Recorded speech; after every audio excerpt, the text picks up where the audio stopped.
in the heart of the brutal Third Crusade.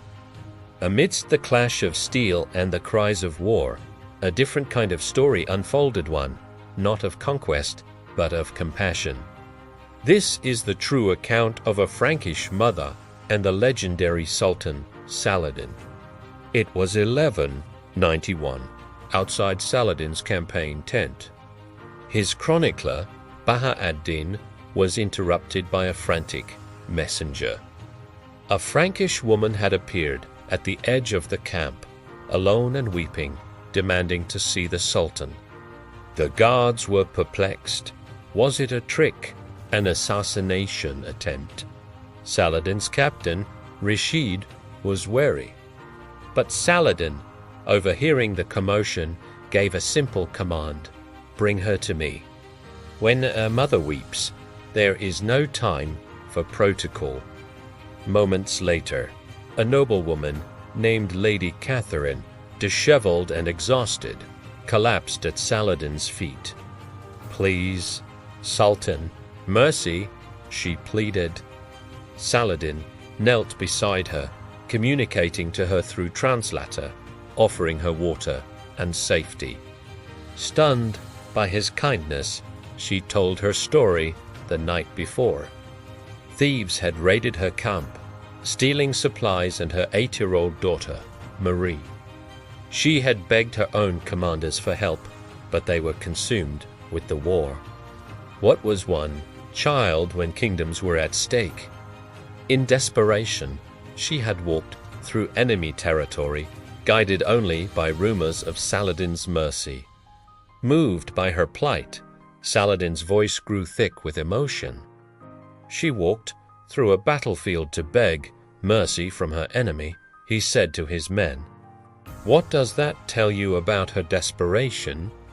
He immediately dispatched riders to every market and camp with a description of the child: fair hair, blue eyes, a small scar on her hand. He offered a reward for her safe return and promised judgment on anyone who harbored her. As his men rushed to obey, Saladin sat with the grieving mother. "I have daughters," he told her. "There are laws of war, my lady, and then there are laws of humanity. The second must never bow to the first." By the next morning, his men had found her. The little girl, Marie, had been rescued from a slave trader's wagon. She was frightened but unharmed. Saladin gently woke Lady Catherine and led her to the medical tent. With a joyful scream of "Mama," Marie ran into her mother's arms. The two embraced, sobbing with relief, as Saladin watched from a distance, his own eyes wet with tears. "We fight soldiers," he told his chronicler, "not mothers, not children. If we forget that, we become the very evil we claim to oppose." Lady Catherine fell to her knees, unable to express her gratitude. Saladin helped her up. "The smile of a mother reunited with her child is payment beyond gold," he said. "That our faiths may differ, but our love for our children does not." He then knelt before the little girl.